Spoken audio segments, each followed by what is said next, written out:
Amar Rav Yehuda Mar Shmuel, Rav Yehuda dit au nom de Shmuel. On va voir deux versions qui sont contradictoires de ce que Rav Yehuda rapporte au nom de Shmuel. On commence donc par la première, évidemment. Il a dit Rav Yehuda au nom de Shmuel, Hamal ve et travero les Esser Shanim. Celui qui prête à son travers les Esser Shanim pour 10 ans. Shvi'it meshamatto. La Shvi'it casse la créance. Tous les 7 ans, vous le savez, il y a la Shemitah, il y a la 7e année, la Shvi'it, qui a pour effet, entre autres, de casser automatiquement les créances qu'un créancier a sur ses débiteurs. Alors on verra dans quel contexte exactement cette capacité de casser les créances s'applique. Rav Yehuda, au nom de Shmuel, a dit que celui qui prête à son travers pour 10 ans, il y a forcément une shvite qui interviendra en cours de route, c'est certain. La shvite va casser cette créance. On passe au Hamoudbet. Ve'af algav de'ashta lokarinan beloigos. Je traduis et j'explique après. Eh bien que maintenant on ne lit pas, c'est-à-dire ne s'applique pas ce que la Torah dit. Loigos, il n'ira pas revendiquer. Le créancier ne va pas revendiquer la somme qu'on lui doit. Sauf a-t-il idée loigos, à la fin il en vient à loigos, il n'ira pas lui réclamer. Qu'est-ce que ça veut dire? Lorsque la Shemitah arrive dans les 10 ans, si l'échéance est fixée à 10 ans, donc la Shemitah arrive avant que l'échéance ne soit là. Or, lorsque la Torah parle de la Shemitah, la Torah dit Shamod kol baal mashiado, loigos etreu, d'accord? Il n'ira pas réclamer à son prochain la somme qu'il lui a prêtée, parce que Shamod kol baal mashiado, ça annule justement toute créance d'un créancier sur son débiteur, et par conséquent, loigos, il n'ira pas, il ne pourra pas les réclamer. Si la Torah a besoin de préciser qu'il ne pourra pas aller réclamer, c'est que en théorie, le créancier, il devait être en situation de pouvoir réclamer. Or, on est en situation de pouvoir réclamer à quel moment? Quand l'échéance est arrivée. Si tu me prêtes de l'argent sur 3 ans, la Torah n'a pas besoin de te dire ne viens pas me réclamer dans 1 an, parce que dans 1 an, il n'y a pas besoin de la Torah pour que tu n'aies pas il n'y a pas besoin que la Torah me le dise. D'accord? De toute manière, l'échéance n'est pas encore là. Donc c'est inutile que la Torah précise tu n'iras pas réclamer, si de toute manière, l'échéance elle est pour après. Donc, explique Rav Yehuda au nom de Shmuel la chose suivante. Une shvi'it qui fatalement tombera dans les 10 ans et qui arrive avant l'échéance, cette shvi'it, cette shemitah, à propos de laquelle la Torah dit ça va casser, mais apparemment ça va casser, cette créance qui est cassée, elle est liée simultanément à quoi? À cette injonction de la Torah, à cette mitzvah de la Torah, loigos, tu n'iras pas réclamer. Or, cette mitzvah de la Torah, loigos, tu n'iras pas réclamer, ne se comprend en a deux sens que si on est à un moment où il aurait pu réclamer. Mais si on est avant l'échéance, il n'aura pas pu réclamer. Donc apparemment c'est pas de ça que parle la Torah. Donc apparemment, ça semblerait vouloir dire que la Torah ne parle de la Shemitah comme pouvant casser les dettes, les créances, que si l'échéance tombe au moment de cette Shemitah. Donc c'est ce que Rav Yehuda au nom de Shmuel dit. Il dit, eh bien que maintenant ne s'applique pas le loigos, puisque la Shemitah, elle précède l'échéance. Donc on n'est pas en situation de ce dont parle la Torah. Et par conséquent, il ne devrait pas non plus y avoir Shamot, Kol Baal, Masheyado. Il ne devrait pas non plus y avoir cette cassure-là de créance, puisque dans la Torah, les choses sont liées. L'abandon automatique de créance avec l'interdiction d'aller réclamer, c'est des choses qui sont liées. Donc soit j'ai les deux, soit j'ai rien.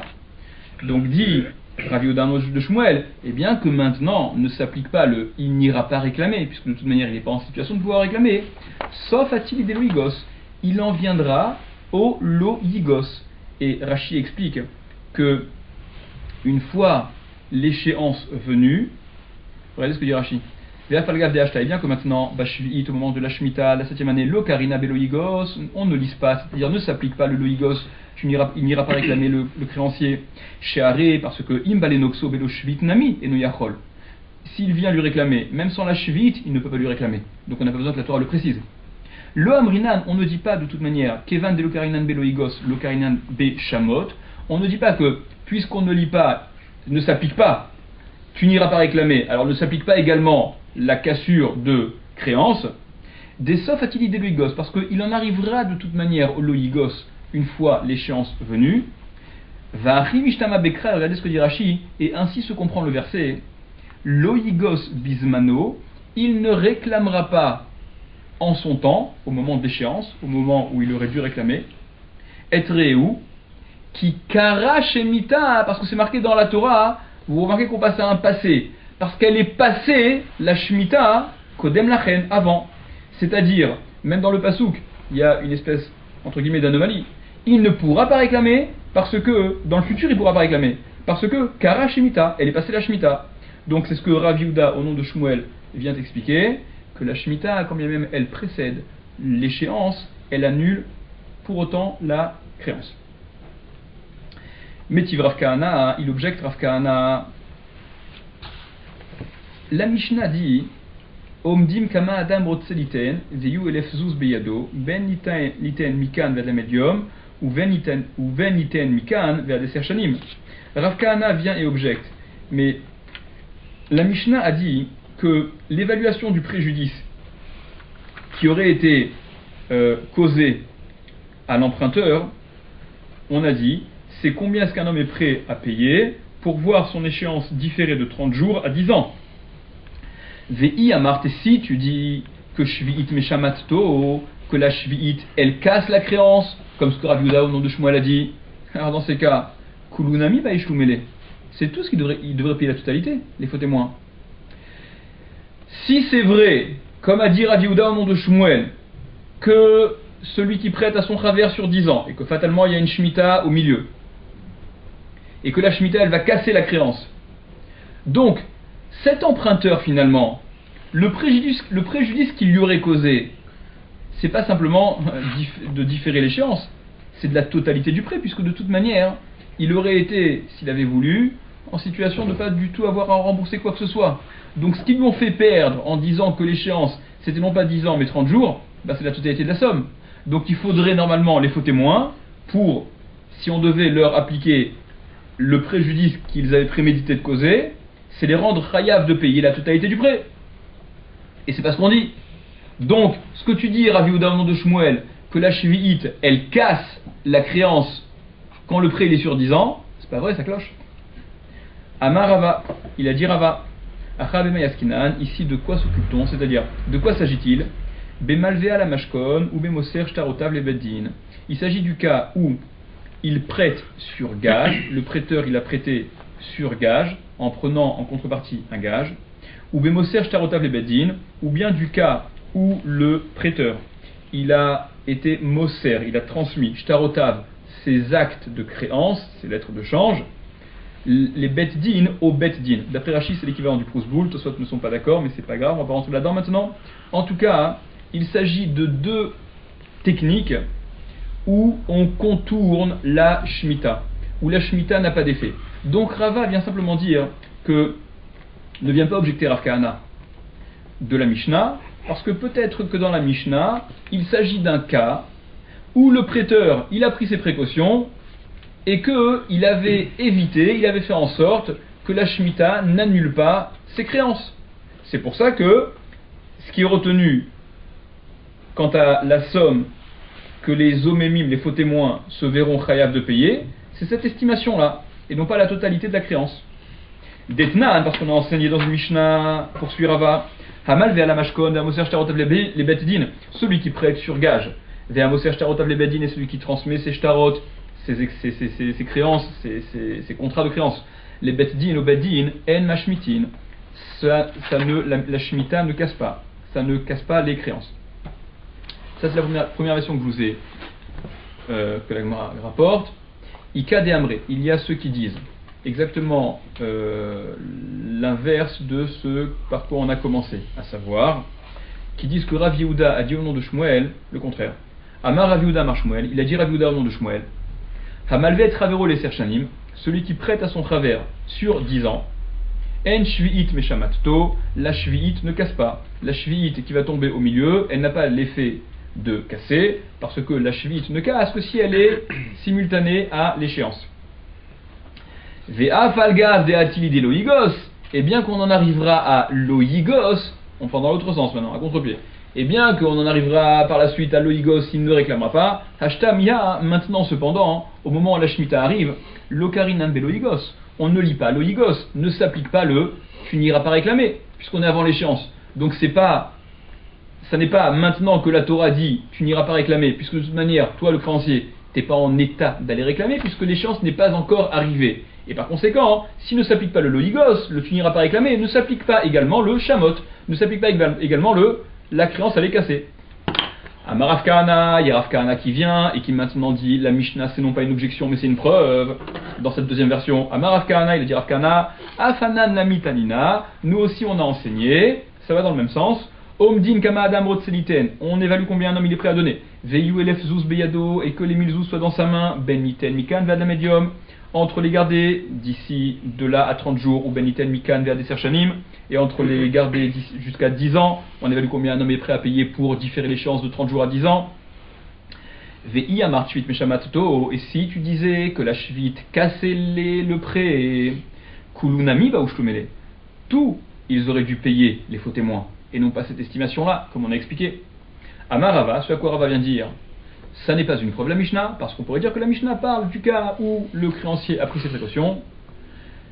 Acha bemayaskinan, ici, de quoi s'agit-il, de quoi s'occupe-t-on? Bemalvé à la mashkon, dans un cas où il parle du cas où il a été malvé, le prêteur a prêté à la mashkon sur gage, ou bemoser shtarotav le beddin, ou qu'il a transmis ses shtarot au beddin.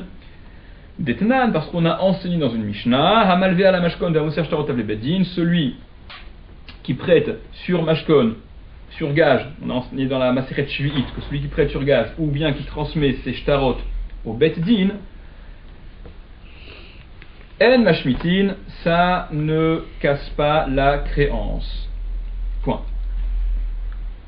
Ve'amar Rav Yehuda Mar Shmuel, un autre enseignement de Rav Yehuda au nom de Shmuel. Haomer lachavero, celui qui dit à son chaver, Almenat telo tesham teni shvi'it, à la condition que elle ne me casse pas la shvi'it, c'est-à-dire Reuven prête à Shimon, mais il pose comme condition à ce prêt, shelo tesham teni shvi'it, que la shvi'it ne casse pas mon droit de créance sur toi. Donc que la shvi'it n'ait pas cet effet de casser ma créance. Dire Rav Yehuda au nom de Shmuel, Shvit Meshametet, la Shvit casse. C'est pas parce qu'il a dit à la condition que la Shvit ne casse pas, que la Shvit ne cassera pas, la Shvit cassera. La Gemara déduit, Lema, ça veut donc dire, déduisons de là, qu'à savoir Shmuel, qu'il pense Shmuel, Matne al Mashekatuv Batorahu, qu'il est Matne al Mashekatuv Batorah, que ce Reuven qui a prêté à la condition, il pose un tnaï, il pose une condition à ce qui est écrit dans la Torah, Vechol amatne al mashekatuv batorah, et que tout celui qui est matné, qui pose une condition à ce qui est écrit dans la Torah, tnao batel, son tnaï est batel, son tnaï est nul. Alors ça il faut savoir, c'est une souga qui est développée dans Ktubot, dans Baba Metzia aussi. Poser une condition qui irait à l'encontre de ce que dit la Torah, c'est sûr que c'est batel. C'est sûr que c'est ça, on n'a pas la force d'aller à l'encontre de la Torah, c'est clair et net. Par contre il y a une marque loquette au sujet des privilèges que la Torah accorde sur l'argent.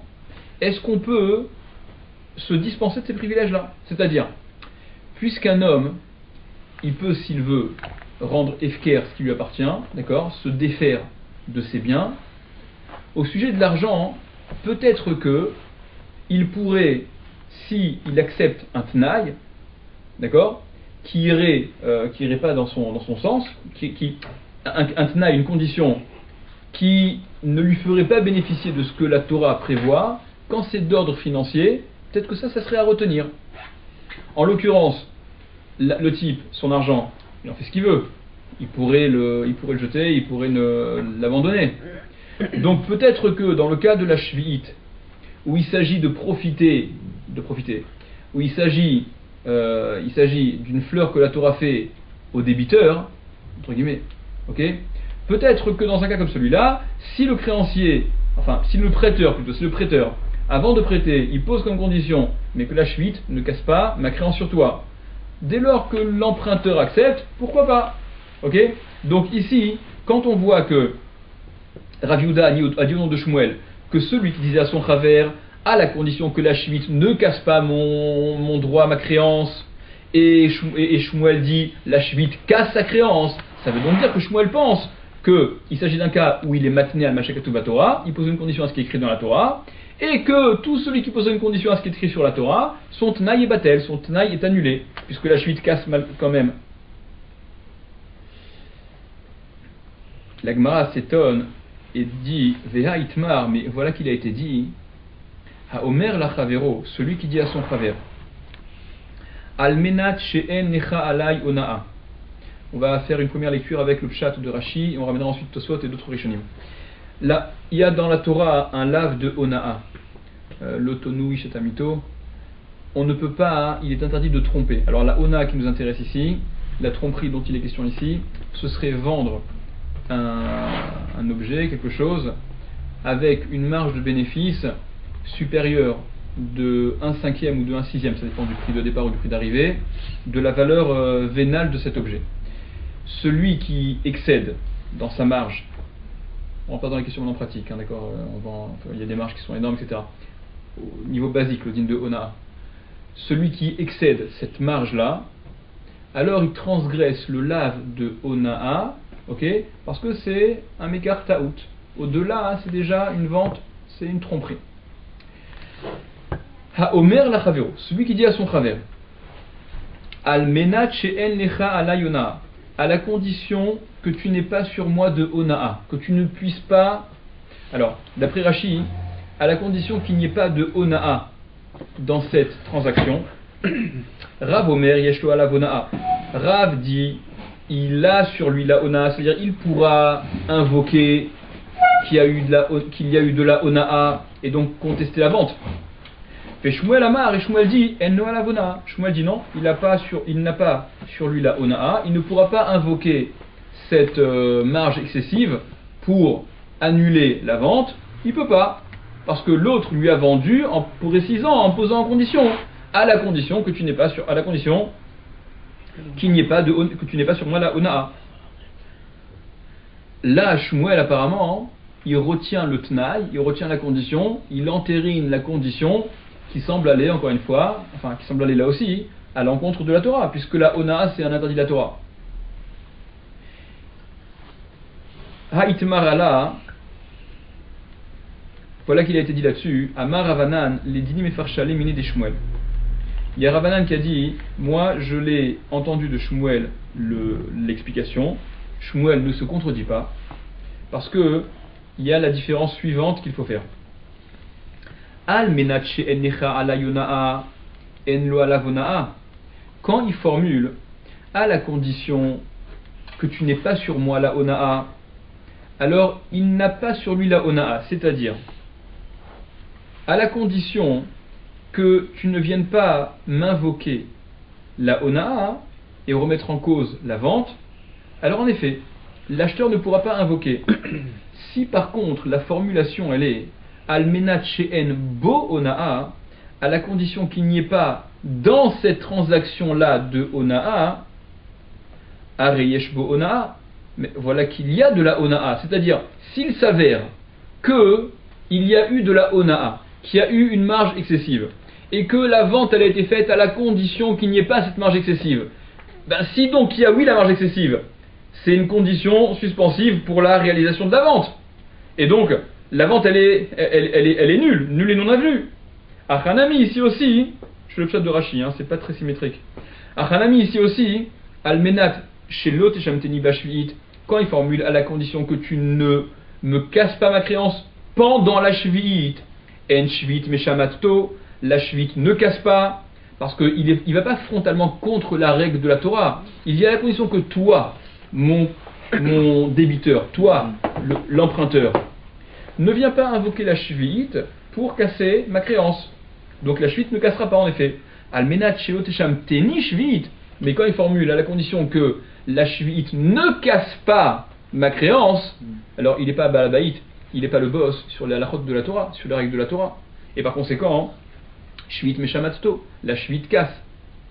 Il y a Tosot et d'autres rishonim qui prennent sur Rashi, qui disent, dans les deux cas, pour garder la symétrie, et d'autres raisons un petit peu encore, mais qui ont une lecture un peu différente de la Gemara, et qui disent, de la même façon que au sujet de la Ona'a et de la Shemitah, quand la formulation elle est à la condition que toi tu n'uses pas de ce privilège de Ona'a pour venir invoquer, pour annuler la vente, alors en effet, dans ce cas-là, il peut poser cette condition, parce qu'il ne va pas frontalement contre ce que la Torah dit. Il lui dit, toi ne profites pas de ce que la Torah te permet.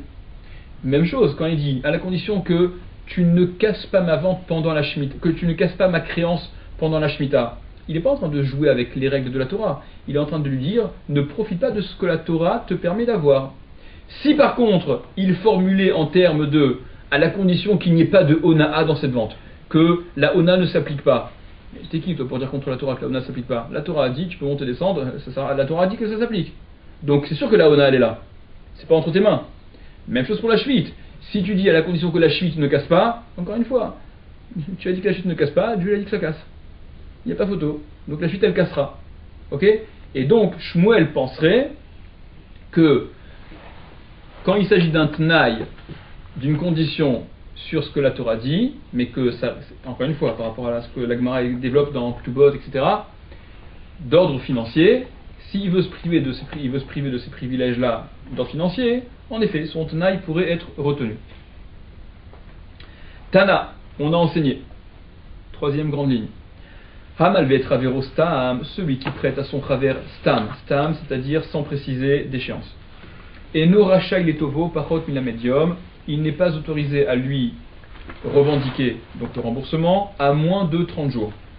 Ça, c'est ce que la Braïta dit. Ok? Braïta dit celui qui prête à son travers, il ne pourra pas lui revendiquer le remboursement dans les 30 jours. Il a prêté sans préciser d'échéance, il ne pourra pas lui revendiquer avant 30 jours. Savar Rabba Barbachana Kamede Rav Lememar, il a pensé Rabba Barbachana qui était devant Rav dire, il a pensé dire que dans quel cas parle la Braïta, Hanem il est dans quel cas, Bemalve Bishtar, quand il prête avec un shtar, quand il a écrit un shtar. C'est pas un prêt qui s'est limité à du verbal, ça a été consigné sur un contrat. Delo avadinish de tarar de katafshtar batsir mitlatinyomin.